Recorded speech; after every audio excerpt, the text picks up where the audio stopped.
ਪਰ ਇਸ ਸਾਰੇ ਪੀਰੀਅਡ ਦੇ ਵਿੱਚ ਇਹ ਘੱਲੂਘਾਰਾ ਜਿਸ ਦੇ ਲਈ ਉਹਨਾਂ ਨੇ ਸਰਕਾਰੀ ਨਾਂ ਆਪਰੇਸ਼ਨ ਬਲੂ ਸਟਾਰ ਰੱਖਿਆ, ਕਿਵੇਂ ਜ਼ਮੀਨ ਤਿਆਰ ਕੀਤੀ ਗਈ, ਕਿਵੇਂ 80 ਤੋਂ 84 ਤੱਕ ਮੀਡੀਆ ਰਾਹੀਂ ਇੱਕ ਪੂਰਾ ਕੈਂਪੇਨ ਖੜਾ ਕੀਤਾ ਗਿਆ, ਕਿਵੇਂ ਸਿੱਖਾਂ ਨੂੰ ਦਹਿਸ਼ਤਗਰਦੀ ਨਾਲ ਔਰ ਜਿਹੜੇ ਨੇ ਟ੍ਰੇਟਰਸ ਦੇ ਤੌਰ ਤੇ ਪ੍ਰੋਜੈਕਟ ਕੀਤਾ ਗਿਆ। ਸੰਤ ਭਿੰਡਰਾਂਵਾਲੇ ਜਿਹੜੇ ਕਿ ਇੱਕ ਰਿਲੀਜੀਅਸ ਪਰਸਨੈਲਿਟੀ ਸਨ, ਉਹਨਾਂ ਨੂੰ ਇੱਕ ਖੂੰਖਾਰ ਜਿਹੜਾ ਉਹ ਮਰਡਰ ਦੇ ਤੌਰ ਤੇ ਪ੍ਰੋਜੈਕਟ ਕੀਤਾ ਗਿਆ, ਜਿਸ ਕਿਸਮ ਦਾ ਉਸ ਮੀਡੀਆ ਦਾ ਸੀ ਕਿ ਜਿਵੇਂ ਉਹ ਹਿੰਦੂਆਂ ਦੀ ਜਾਨ ਦੇ ਵੈਰੀ ਨੇ, ਹਾਲਾਂ ਹਕੀਕਤ ਇਸ ਤੇ ਬਿਲਕੁਲ ਉਲਟ ਸੀ। ਤੇ ਉਹਨੂੰ ਫਿਰ ਜਸਟੀਫਾਈ ਕਰਨ ਦੇ ਲਈ ਕਿਵੇਂ ਹਕੂਮਤ ਇੰਦਰਾ ਗਾਂਧੀ ਦੀ ਨੇ ਵਾਈਟ ਪੇਪਰ ਪਾਰਲੀਮੈਂਟ 'ਚ ਰੱਖਿਆ, ਦੱਸਣ ਦੇ ਲਈ ਕਿ ਅਸੀਂ ਕਿੰਨੇ ਮਜਬੂਰ ਸੀ ਔਰ ਦਹਿਸ਼ਤਗਰਦੀ ਨੇ ਔਰ ਦੂਜਾ ਪੰਜਾਬ ਦੇ ਵਿੱਚ ਇਹ ਦੇਸ਼ ਨਾਲੋਂ ਵੱਖ ਹੋ ਜਾਣਾ ਸੀ। ਔਰ ਹਾਲਾਂ ਦਰਸ਼ਕੋ, ਬ੍ਰੇਕ ਤੋਂ ਬਾਅਦ ਆਪਾਂ ਤੁਹਾਨੂੰ ਸਭ ਨੂੰ ਜੀ ਆਇਆਂ ਕਹਿੰਦੇ ਹਾਂ। ਸੋ ਵਿਊਅਰਸ, ਹੁਣ ਆਪਾਂ ਐਂਡ ਵਾਲੇ ਸੈਕਸ਼ਨ ਦੇ ਵਿੱਚ ਪਹੁੰਚ ਚੁੱਕੇ ਹਾਂ। ਉਸ ਦੇ ਵਿੱਚ ਆਪਾਂ ਗੱਲਬਾਤ ਕਰਨ ਜਾ ਰਹੇ ਹਾਂ ਕਿ 1984 ਵਿੱਚ ਪੰਜਾਬ ਦੇ ਗਵਰਨਰ ਰਹੇ ਬੀਰੀ ਪਾਂਡੇ ਵੱਲੋਂ ਉਹਨਾਂ ਦੀ ਬੇਟੀ ਨੇ ਪਾਂਡੇ ਸਾਹਿਬ ਵੱਲੋਂ ਲਿਖੀਆਂ ਯਾਦਾਂ ਨੂੰ ਇੱਕ ਕਿਤਾਬ ਦੀ ਸ਼ਕਲ ਵਿੱਚ ਪ੍ਰਕਾਸ਼ਿਤ ਕੀਤਾ ਹੈ। ਸੋ ਯਾਦ ਰਹੇ, ਗਵਰਨਰ ਪਾਂਡੇ 92 ਸਾਲ ਦੀ ਉਮਰ ਵਿੱਚ 2009 ਵਿੱਚ ਚੜ੍ਹਾਈ ਕਰ ਗਏ ਸਨ। ਸੋ ਇਸ ਕਿਤਾਬ ਵਿੱਚ ਗਵਰਨਰ ਪੰਜਾਬ ਨੇ ਇੰਕਸ਼ਾਫ ਕੀਤਾ ਹੈ ਕਿ ਕਿਵੇਂ ਜੂਨ 84 ਦੇ ਹਮਲੇ ਲਈ ਇੰਦਰਾ ਗਾਂਧੀ ਵੱਲੋਂ ਭੜਕਾਹਟ ਭਰਿਆ ਜਿਹੜਾ ਮਾਹੌਲ ਸੀ ਉਹ ਤਿਆਰ ਕੀਤਾ ਗਿਆ ਸੀ ਤੇ ਗਿਣੀ ਮਿੱਥੀ ਸਾਜ਼ਿਸ਼ ਨਾਲ ਆਪਰੇਸ਼ਨ ਬਲੂ ਸਟਾਰ ਜਾਨੀ ਕਿ ਦਰਬਾਰ ਸਾਹਿਬ ਤੇ ਟੈਂਕਾਂ ਤੋਪਾਂ ਨਾਲ ਫੌਜੀ ਹਮਲਾ ਕੀਤਾ ਗਿਆ। ਸੋ ਇਸ ਬਾਰੇ ਆਪਾਂ ਗੱਲਬਾਤ ਕਰਨ ਜਾ ਰਹੇ ਹਾਂ। ਸੋ ਅਸੀਂ ਚਾਹਾਂਗੇ ਕਿ ਤੁਸੀਂ ਨਾਲ ਇਸੇ ਤਰ੍ਹਾਂ ਹੀ ਬਣੇ ਰਹਿਣਾ। ਦੇਖਣ ਸੁਣ ਲਈ ਲਿਖਣ ਲਈ ਤੁਹਾਡਾ ਸਭ ਦਾ ਬਹੁਤ-ਬਹੁਤ ਸ਼ੁਕਰੀਆ। ਜੀ ਰਾਜ ਸਾਹਿਬ, ਕੀ ਕਹਿਣਾ ਚਾਹੋਗੇ ਇਸ ਵਿਸ਼ੇ ਬਾਰੇ? ਦੇਖੋ, ਵੈਸੇ ਕਿਸੇ ਸਿਆਣੇ ਬੰਦੇ ਦਾ ਇਹ ਕਥਨ ਹੈ ਕਿ ਅਸਲੀ ਹਿਸਟਰੀ ਉਦੋਂ ਲਿਖੀ ਜਾਂਦੀ ਹੈ ਜਦੋਂ ਕਿ ਵਾਕਿਆ ਦੇ ਪੀਰੀਅਡ ਦੀ ਡਸਟ ਸੈਟਲ ਹੋ ਜਾਂਦੀ ਹੈ, ਮਿੱਟੀ ਬੈਠ ਜਾਂਦੀ ਹੈ, ਫਿਰ ਤੱਥ ਸਾਹਮਣੇ ਆਉਂਦੇ ਨੇ।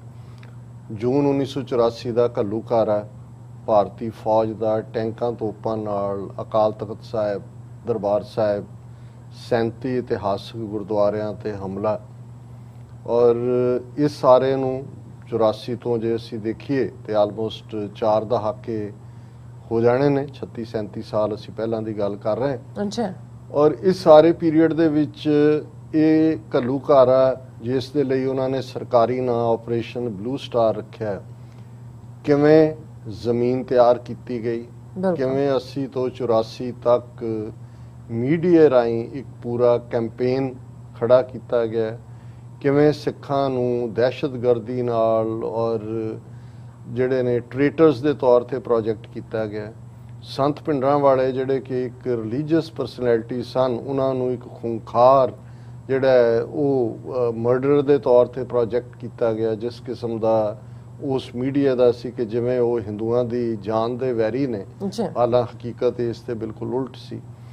ਫਿਰ ਜਦੋਂ ਉਹਨਾਂ ਨੇ ਇਹ ਕਰਤੂਤ ਕਰ ਲਈ ਤਾਂ ਉਹਨੂੰ ਫਿਰ ਜਸਟੀਫਾਈ ਕਰਨ ਦੇ ਲਈ ਕਿਵੇਂ ਹਕੂਮਤ ਇੰਦਰਾ ਗਾਂਧੀ ਦੀ ਨੇ ਵਾਈਟ ਪੇਪਰ ਪਾਰਲੀਮੈਂਟ 'ਚ ਰੱਖਿਆ, ਦੱਸਣ ਦੇ ਲਈ ਕਿ ਅਸੀਂ ਕਿੰਨੇ ਮਜਬੂਰ ਸੀ ਔਰ ਦਹਿਸ਼ਤਗਰਦੀ ਨੇ ਔਰ ਦੂਜਾ ਪੰਜਾਬ ਦੇ ਵਿੱਚ ਇਹ ਦੇਸ਼ ਨਾਲੋਂ ਵੱਖ ਹੋ ਜਾਣਾ ਸੀ। ਔਰ ਹਾਲਾਂ ਹਕੀਕਤ ਇਹ ਹੈ ਕਿ ਸੰਤ ਭਿੰਡਰਾਂਵਾਲਿਆਂ ਨੇ ਕਦੇ ਵੀ ਆਪਣੇ ਸਾਰੇ ਧਰਮ ਯੁੱਧ ਮੋਰਚੇ ਦੇ ਦੌਰਾਨ ਖਾਲਿਸਤਾਨ ਦੀ ਮੰਗ ਨਹੀਂ ਸੀ ਕੀਤੀ। ਹਾਂ, ਉਹਨਾਂ ਦੇ ਜਿਹੜੇ ਲਫ਼ਜ਼ ਸਭ ਤੋਂ ਕਲੋਜ਼ ਆਉਂਦੇ ਨੇ ਉਹ ਇਹ ਸੀ ਕਿ ਭਾਈ ਅਸੀਂ ਇਹਨਾਂ ਦੇ ਨਾਲ ਰਹਿਣਾ ਚਾਹੁੰਦੇ ਹਾਂ, ਪਰ ਬਰਾਬਰ ਦੇ ਸ਼ਹਿਰੀ ਬਣ ਕੇ।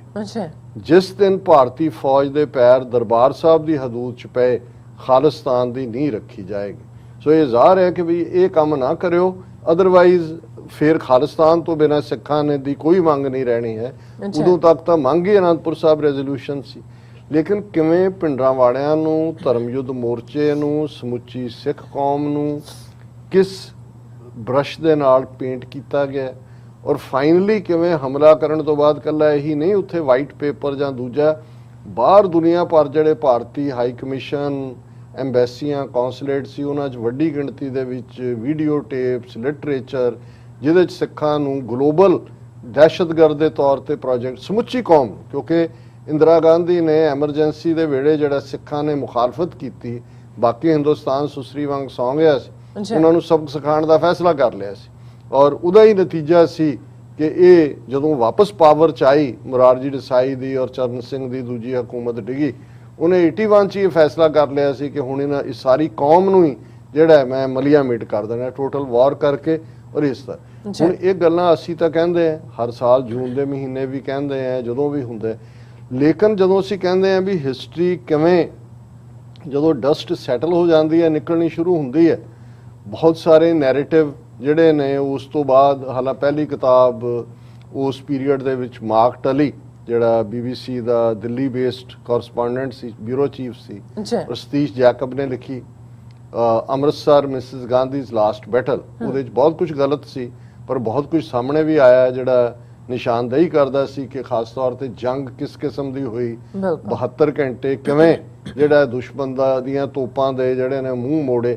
ਫਿਰ ਉਸ ਤੋਂ ਬਾਅਦ 1 ਦਰਜਨ ਤੋਂ ਜ਼ਿਆਦਾ ਕਿਤਾਬਾਂ ਆ ਚੁੱਕੀਆਂ ਨੇ। ਹੁਣ ਪਿਛਲੇ ਜੇ ਸਿੱਧੂ ਨੇ ਜਿਹੜਾ ਉਹਦਾ ਸਵਰਨ ਸਿੰਘ ਦਾ ਜਵਾਈ ਔਰ ਇੰਟੈਲੀਜੈਂਸ ਬਿਊਰੋ ਚੀਫ ਰਿਹਾ, ਖਾਲਿਸਤਾਨ ਕੰਸਪੀਰੇਸੀ ਦੇ ਥੱਲੇ ਲਿਖੀ। ਨਰਿੰਦਰ ਉਹ ਕੀ ਨਾਂ ਸੀ ਉਹਦਾ ਜਿਹੜਾ ਇਹਨਾਂ ਦਾ ਨਾਰਾਇਣ, ਔਰ ਉਹਦੀ ਵੀ ਇਕਾਈ ਇਸ ਦੇ ਉੱਤੇ ਕਿਤਾਬ, ਔਰ ਦਰਜਨ ਤੋਂ ਜ਼ਿਆਦਾ 2 ਦਰਜਨ ਕਿਤਾਬਾਂ ਇਸ ਤੇ ਹੋਣਗੀਆਂ। ਹਾਲਾਂ ਇਮੀਡੀਏਟਲੀ ਬਾਅਦ ਜਿਹੜੇ ਹਿਊਮਨ ਰਾਈਟਸ ਵਾਲੇ ਸੀ ਉਹਨਾਂ ਨੇ ਆਪਰੇਸ਼ਨ ਇਨ ਪੰਜਾਬ ਦੇ ਥੱਲੇ ਰਿਪੋਰਟ ਵੀ ਕੱਢੀ ਵੀ ਕੀ ਹੋ ਰਿਹਾ। ਲੇਕਿਨ ਇਹ ਸਾਰੇ ਜਾਂ ਪੱਤਰਕਾਰ ਜਾਂ ਆਬਜ਼ਰਵਰ ਜਾਂ ਇੰਟੈਲੀਜੈਂਸ ਦੇ ਲੋਕ ਸੀ ਜਿਹੜੇ, ਜ਼ਾਹਰ ਹੈ ਇੰਟੈਲੀਜੈਂਸ ਵਾਲਿਆਂ ਨੇ ਵੀ ਕੁਝ ਜ਼ਿਆਦਾ ਲੁਕਾਉਣਾ ਹੁੰਦਾ ਹੈ, ਕੁਝ ਬਿਟਵੀਨ ਦਾ ਲਾਈਨਸ ਹੁੰਦਾ ਹੈ। ਲੇਕਿਨ ਇਸ ਗਿਆਨੀ ਜ਼ੈਲ ਸਿੰਘ ਨੂੰ ਤਾਂ ਵੈਸੇ ਟਰੱਕ ਨਾਲ ਮਾਰਤਾ ਹੈ, ਉਹ ਲਿਖਣਾ ਚਾਹੁੰਦਾ ਸੀ ਕਿਉਂਕਿ ਉਹ ਪ੍ਰੈਜ਼ੀਡੈਂਟ ਸੀ, ਹਕੀਕਤ ਉੱਥੋਂ ਸਾਹਮਣੇ ਆਉਣੀ ਸੀ। ਲੇਕਿਨ ਇੱਕ ਜਿਹੜੀ ਮੈਂ ਸਮਝਦਾ ਵੀ ਜਿਹਨੂੰ ਤੁਸੀਂ ਦੇਖੋਗੇ, ਅਦਰਵਾਈਜ਼ ਉੱਥੇ ਕੋਈ ਹੁਣ ਹਡਸਨ ਇੰਸਟੀਚਿਊਟ ਤੋਂ ਝੂਠ ਇਹਨਾਂ ਨੇ ਬੁਲਵਾਇਆ, ਉੱਥੇ ਮੀਡੀਆ ਨੇ ਕਿਵੇਂ ਚੁੱਕਿਆ। ਇੰਨੀ ਮੇਜਰ ਡਿਵੈਲਪਮੈਂਟ ਜਿਹੜੀ ਕਿਤਾਬ, ਜਿਹੜਾ ਪੰਜਾਬ ਦੇ ਵਿੱਚ ਜਦੋਂ ਦਰਬਾਰ ਸਾਹਿਬ ਤੇ ਹਮਲਾ ਹੁੰਦਾ ਹੈ, ਉਸ ਵੇਲੇ ਜਿਹੜਾ ਗਵਰਨਰ ਪੰਜਾਬ ਸੀ BD ਪਾਂਡੇ, ਅਲਮੋੜਾ ਉੱਤਰਾਖੰਡ ਦਾ ਬ੍ਰਾਹਮਣ, ਔਰ 8-10 ਮਹੀਨੇ ਉਹਨਾਂ ਨੂੰ ਅਕਤੂਬਰ 83 ਦੇ ਵਿੱਚ ਹੀ ਲਿਆਂਦਾ ਸੀ, ਔਰ ਉਹ ਜੂਨ ਤੋਂ 2-3 ਮਹੀਨੇ ਬਾਅਦ ਛੱਡ ਕੇ ਚਲਾ ਗਿਆ। ਹੁਣ ਉਹਨੇ ਵੀ, ਉਹਦੀ ਡੈਥ 92 ਸਾਲ ਦੀ ਉਮਰ 'ਚ ਲਗਭਗ 10 ਸਾਲ ਪਹਿਲਾਂ ਹੋਈ। ਉਹਨੇ ਆਪਣੀ ਡਾਟਰ ਨੂੰ ਕਿਹਾ ਕਿ ਵੀ ਮੇਰੇ ਮਨ ਤੇ ਬੋਝ ਹੈ ਕਿ ਵੀ ਕੀ ਹੋਇਆ, ਸਿੱਖਾਂ ਨਾਲ ਬਹੁਤ ਜ਼ਿਆਦਤੀ ਹੋਈ ਹੈ। ਇਹ ਉਹਨਾਂ ਨੇ ਬਿਲਡ ਕੀਤਾ ਨੈਰੇਟਿਵ ਸਿੱਖਾਂ ਨੂੰ ਮਾਰਨ ਦੇ ਲਈ। ਪਰ ਮੇਰੀ ਡੈਥ ਤੋਂ 5 ਸਾਲ ਬਾਅਦ ਉਹਨੇ ਕਿਹਾ ਵੀ ਇਹ ਕਿਤਾਬ ਮੇਰੇ ਮੈਮੋਇਰਸ ਯਾਦਾਂ ਨੇ ਉਹ ਛਾਪੀ। ਉਹਨੇ 5 ਦੇ ਵੀ 10 ਲਏ ਤਾਂ ਕਿ, ਲੇਕਿਨ ਇਹ ਜਦੋਂ ਸਾਹਮਣੇ ਤੁਹਾਨੂੰ ਕਿਤੇ ਭਾਰਤ ਦੇ ਵਿੱਚ ਇੱਕ ਦਿਨ ਇਹ ਟ੍ਰਿਬਿਊਨ ਦੀ ਮਾੜੀ ਮੋਟੀ ਖਬਰ ਸੀ, ਲੇਕਿਨ ਕਿਤੇ ਡਿਸਕਸ਼ਨ ਹੁੰਦੀ ਨਜ਼ਰ ਨਹੀਂ ਆ ਰਹੀ ਕਿ ਕਿੰਨੇ ਵੱਡੇ, ਹਾਲਾਂ ਉਹਨੇ ਵੀ ਐਜ਼ ਏ, ਕਿਉਂਕਿ ICS ਆਫੀਸਰ ਸੀ ਪਾਂਡੇ, ਉਸ ਤੋਂ ਪਹਿਲਾਂ ਹਾਲਾਂ ਭਾਰਤ ਦੇ ਵਿੱਚ ਉਹ ਡੈਕੋਰੇਟਡ ਵੀ ਰਿਹਾ, ਉਸ ਨੂੰ ਪਦਮ ਵਿਭੂਸ਼ਣ ਵੀ ਮਿਲਿਆ ਔਰ ਹੋਰ ਵੀ ਉਹਨੂੰ ਅਵਾਰਡ ਮਿਲਦੇ ਰਹੇ ਨੇ। ਲੇਕਿਨ ਮੈਂ ਸਮਝਦਾ ਵੀ ਉਹਨੇ ਘੱਟੋ ਘੱਟ ਇੰਨਾ ਕੁ ਜ਼ਰੂਰ ਜਸਟਿਸ ਕੀਤਾ ਹੈ ਕਿ ਹਿਸਟਰੀ ਦੇ ਸਟੂਡੈਂਟ ਜਦੋਂ ਫਿਊਚਰ 'ਚ ਦੇਖਣਗੇ ਤਾਂ ਉਹਨਾਂ ਨੂੰ ਇਹ ਪਤਾ ਹੋਏਗਾ ਕਿ ਭਾਈ ਕਿਸ ਕਿਸਮ ਦਾ ਮਾਹੌਲ ਸਿਰਜ ਕੇ ਸਿੱਖਾਂ ਦੇ ਖਿਲਾਫ ਇਹ ਜਿਹੜਾ ਸਾਰਾ ਪਾਰਟ ਕੀਤਾ ਗਿਆ। ਔਰ ਇਹ ਕਿਤਾਬ ਜਿਹੜੀ ਉਹਨਾਂ ਦੀ ਡਾਟਰ ਨੇ ਲਿਖੀ ਹੈ, ਉਹ ਬੀਬੀ ਦਾ ਨਾਮ ਹੈ ਰਤਨਾ ਸੁਦਰਸ਼ਨ।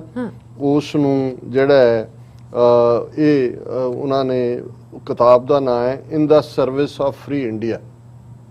Amazon ਤੇ ਅਵੇਲੇਬਲ ਹੈ, ਮੈਂ ਅੱਜ ਹੀ ਆਰਡਰ ਵੀ ਕੀਤੀ ਹੈ। ਜਦੋਂ ਇਹ ਕਿਤਾਬ ਹੋਏਗੀ ਮੈਂ ਫਿਰ ਉਹਨੂੰ ਕੰਪਰੈਹੈਂਸਿਵ ਇਹਦਾ ਕਰਾਂਗਾ। ਲੇਕਿਨ ਜਿੰਨੇ ਕਿ ਮੀਡੀਆ 'ਚ ਐਕਸੈਪਟਸ ਆਏ ਨੇ ਉਹਦੇ ਤੋਂ ਲੱਗਦਾ ਹੈ ਵੀ ਇੰਦਰਾ ਗਾਂਧੀ ਕਿਵੇਂ ਬੈਂਟ ਅਪੌਨ ਸੀ ਸਾਰੇ ਨੂੰ ਕਰਨ ਦੇ ਲਈ। ਔਰ ਉਸ ਦੇ ਵਿੱਚ ਉਹਨੇ ਪਾਂਡੇ, ਉਹਨੇ ਫਰੰਟ ਰੋ ਸੀਟ ਦੀਆਂ ਤੋਂ ਹੀ ਜਿਹੜਾ, ਕਿਉਂਕਿ ਡਾਇਰੈਕਟ ਉਹਦੀ ਸਾਕਸ਼ੀ ਨਹੀਂ, ਹਿੱਸਾ ਹੈ, ਪੰਜਾਬ ਦਾ ਗਵਰਨਰ ਹੈ ਜਦੋਂ ਫੌਜ ਹਮਲਾ ਕਰ ਰਹੀ ਹੈ, ਤੇ ਉਹਨੇ ਹੀ ਲਾਰਡਸ ਦਾ Sikh committee and is highly critical of central leadership, especially Prime Minister Indira Gandhi and some Hindu hardliners and vernacular press for contributing to the false narrative। ਉਹਨੇ ਕਿਹਾ ਜੀ ਜੂਨ 84 ਦੇ ਹਮਲੇ ਲਈ ਜੋ ਕਹਾਣੀ ਸਿਰਜੀ ਗਈ ਸਿੱਖ ਕੌਮ ਨੂੰ ਬਦਨਾਮ ਕਰਨ ਦੇ ਲਈ, ਸਿੱਖ ਕੌਮ ਦੇ ਨਾਲ ਬਹੁਤ ਵੱਡੀ ਜ਼ਿਆਦਤੀ ਕੀਤੀ ਹੈ, ਇਹਦੇ 'ਚ ਇੰਦਰਾ ਗਾਂਧੀ ਮੁੱਖ ਤੌਰ ਤੇ ਜ਼ਿੰਮੇਵਾਰ ਹੈ। ਔਰ ਵਰਨੈਕੂਲਰ ਪ੍ਰੈਸ ਜਿਹੜੇ ਜਲੰਧਰ 'ਚ ਬੈਠੇ, ਇਹ ਲਾਲਾ ਜਗਤ ਨਾਰਾਇਣ, ਯਸ਼ ਔਰ ਦੂਜੇ ਤੀਜੇ ਸੀ, ਉਹ ਜਿਨ੍ਹਾਂ ਨੇ ਇਹ ਫਾਲਸ ਨੈਰੇਟਿਵ ਬਿਲਡ ਕੀਤਾ। ਔਰ ਹਿੰਦੂ ਹਾਰਡਲਾਈਨਰ ਜਿਹੜੇ ਹਿੰਦੂ ਅੱਤਵਾਦੀ ਜਿਨ੍ਹਾਂ ਨੇ ਇਹ ਸਾਰੇ ਦੇ ਲਈ, ਜਿਨ੍ਹਾਂ 'ਚ ਇਹੀ ਅਡਵਾਨੀ ਜਿਹਨੇ ਕਿਹਾ ਜੀ ਮੈਂ ਇੰਦਰਾ ਗਾਂਧੀ ਨੂੰ ਕਿਹਾ ਵੀ ਹਮਲਾ ਕਰੋ, ਮੇਰੀ ਕਹਿਣ ਤੇ ਉਹਨੇ, ਸੋ ਇਹ ਸਾਰਾ ਨੈਰੇਟਿਵ ਹੈ। ਉਹਨਾਂ ਨੇ ਫਿਰ ਉਹਨਾਂ ਨੇ ਪੰਜਾਬ, ਕਿਉਂਕਿ ਵਾਈਟ ਪੇਪਰ ਜਿਹੜਾ ਜਾਰੀ ਕੀਤਾ ਉਹਨੂੰ ਪਾਂਡੇ ਨੇ ਕਿਹਾ ਵੀ ਮੈਨੂੰ ਕੰਸਲਟ ਵੀ ਨਹੀਂ ਕੀਤਾ ਗਿਆ ਕਿ ਭਾਈ ਕੀ ਹੈ, ਉਹ ਪਹਿਲਾਂ ਹੀ ਉਹਨਾਂ ਨੇ ਲਿਖ ਕੇ ਰੱਖਿਆ। ਸੋ ਉਹਦੇ 'ਚ ਉਹਨਾਂ ਨੇ ਕਿਹਾ ਵੀ ਐਵੇਂ ਪੰਜਾਬ ਪੁਲਿਸ ਔਰ ਬਿਊਰੋਕ੍ਰੇਸੀ ਨੂੰ ਦੋਸ਼ ਦਿੱਤਾ ਗਿਆ ਹੈ। ਅੱਛਾ। ਇਹ ਜਿਹੜਾ ਉਹਨਾਂ ਨੇ ਕਿਹਾ ਵੀ ਇਹ ਬਿਲਕੁਲ ਗੱਲ ਗਲਤ ਹੈ, ਪੁਲਿਸ ਔਰ ਬਿਊਰੋਕ੍ਰੇਸੀ ਨੇ ਠੀਕ ਕੰਮ ਕੀਤਾ ਹੈ। ਇਹ ਤਾਂ ਹੁਣ ਇਨ ਮਾਈ ਫਸਟ ਮੀਟ, ਔਰ ਇਹ ਹੁਣ ਕਹਿੰਦਾ ਕਿ ਜਦੋਂ ਮੈਨੂੰ ਗਵਰਨਰ ਲਾਇਆ ਔਰ ਮੇਰੀ ਇੰਦਰਾ ਗਾਂਧੀ ਨਾਲ ਪਹਿਲੀ ਮੀਟਿੰਗ ਹੋਈ, ਇਹਦੇ ਹੁਣ ਲਫ਼ਜ਼ ਨੇ, in my first meeting with her after taking over as governor, 8 ਮਹੀਨੇ ਪਹਿਲਾਂ ਦਰਬਾਰ ਸਾਹਿਬ ਤੇ ਹਮਲੇ ਤੋਂ। ਅੱਛਾ। ਤੁਸੀਂ ਦੇਖੋ ਵੀ 8 ਮਹੀਨੇ ਪਹਿਲਾਂ ਉਹਨੇ ਐਨ ਰੈਡੀ ਕੀਤਾ ਹੋਇਆ ਹੈ। ਹੁਣ ਮਾਰਗਰੇਟ ਥੈਚਰ ਨੂੰ ਤਾਂ ਫਰਵਰੀ ਚ ਉਹਨੇ ਲਿਖਿਆ ਹੈ ਬਿਲਕੁਲ ਕਿ ਵੀ ਇਹ ਬਿਲਕੁਲ, ਉਹਨੇ ਕਿਹਾ ਕਿ ਉਹਨੇ ਫਿਰ ਕਿਹਾ she stressed her determination to stamp out these terrorist. ਉਹਨੇ ਦਿਖਾਇਆ ਜੀ ਮੈਂ ਇਹ ਦਹਿਸ਼ਤਗਰਦੀ ਦਾ ਖਾਤਮਾ ਕਰ ਦਿਆਂਗੀ।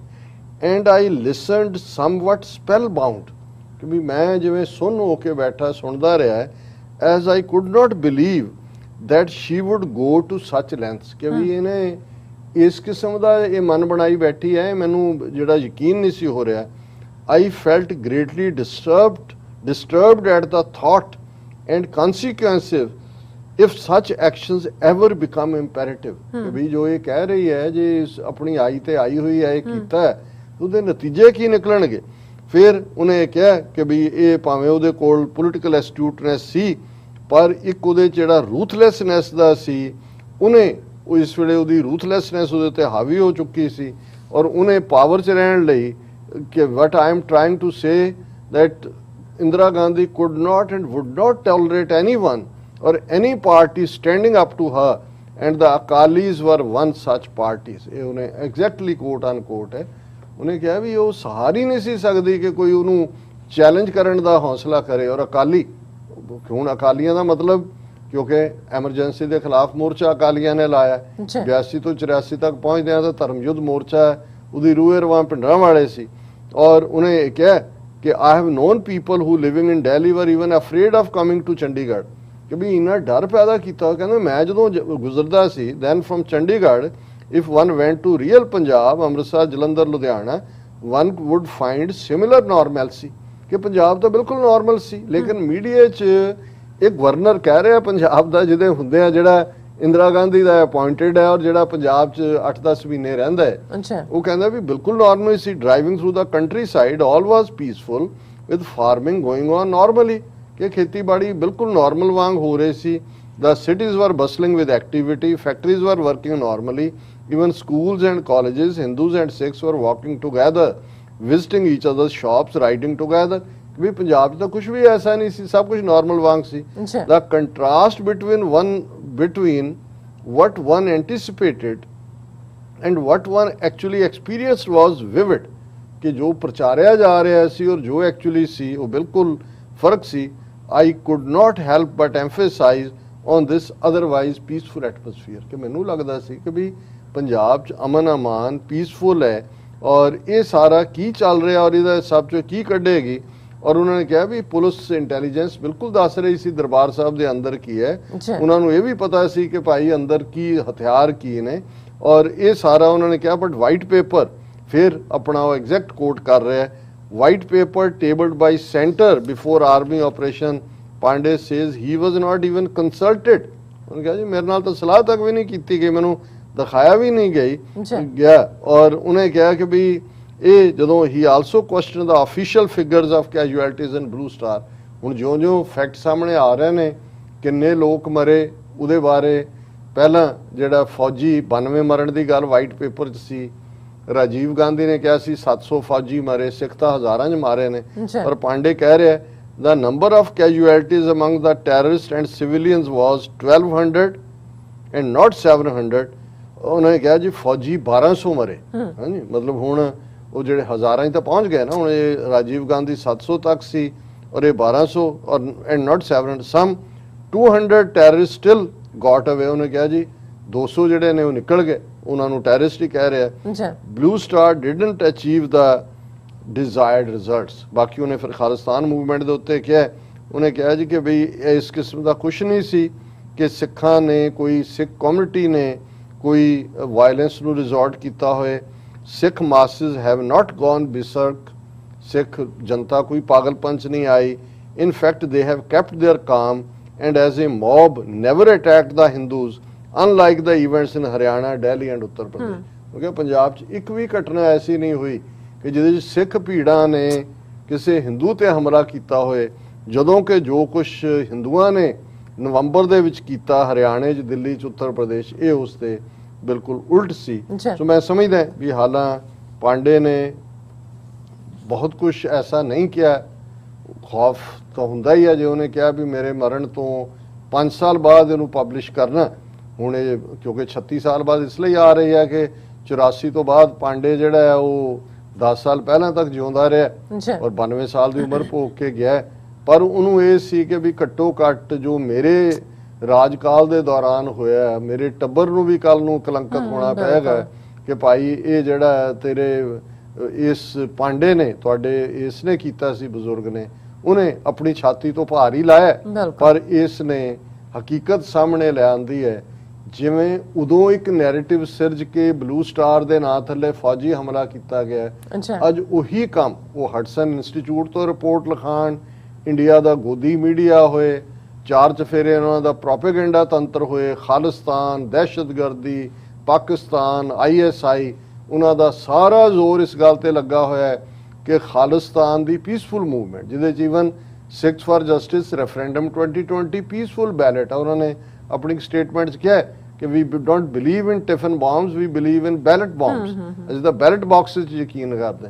ਪਰ ਤੁਸੀਂ ਦੇਖੋ ਕਿਵੇਂ ਦਹਿਸ਼ਤਗਰਦ ਤਨਜ਼ੀਮ ਬਣਾਇਆ, ਕਿਵੇਂ ਉਹਨਾਂ ਦੇ ਐਕਟਿਵਿਸਟ ਦੀਆਂ ਪ੍ਰਾਪਰਟੀਆਂ ਕਨਫਿਸਕੇਟ ਕੀਤੀਆਂ, ਕਿਵੇਂ ਹਡਸਨ ਇੰਸਟੀਚਿਊਟ ਰਿਪੋਰਟਸ ਸਾਰੀਆਂ ਹੀ ਖਾਲਿਸਤਾਨੀ ਆਰਗੇਨਾਈਜੇਸ਼ਨਸ ਜੂਨ 84 ਤੋਂ ਬਾਅਦ ਲੈ ਕੇ ਉਹਨਾਂ ਨੂੰ ਦਹਿਸ਼ਤਗਰਦੀ ਨਾਲ ਜੋੜ ਕੇ ਪਾਕਿਸਤਾਨ, ਇਹੀ ਨੈਰੇਟਿਵ ਹੈ। ਔਰ ਇਹੀ ਗੱਲ ਪਾਂਡੇ ਕਹਿ ਰਿਹਾ ਹੈ ਕਿ ਜੂਨ 84 ਦੇ ਹਮਲੇ ਲਈ ਜੋ ਜਸਟੀਫਿਕੇਸ਼ਨ ਨੈਰੇਟਿਵ ਬਣਾ ਕੇ ਦਿੱਤੀ ਗਈ, ਐਸਾ ਕੁਝ ਨਹੀਂ ਸੀ।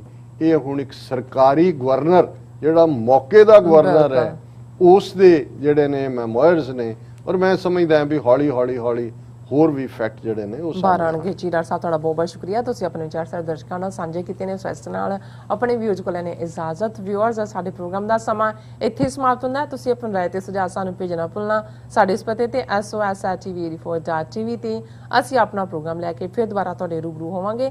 ਤਦ ਤੱਕ ਲਈ ਮੈਨੂੰ ਤੇ ਆਪਣਾ ਸੁਣਾ ਗਿਆ ਦੋ ਦੇਖਦੇ ਰਹੋ TV84। ਬੁਲਾ ਦਿਓ ਫਤਿਹ। ਵਾਹਿਗੁਰੂ ਜੀ ਕਾ ਖਾਲਸਾ, ਵਾਹਿਗੁਰੂ ਜੀ ਕੀ ਫਤਿਹ। ਰੱਬ ਰਾਖਾ।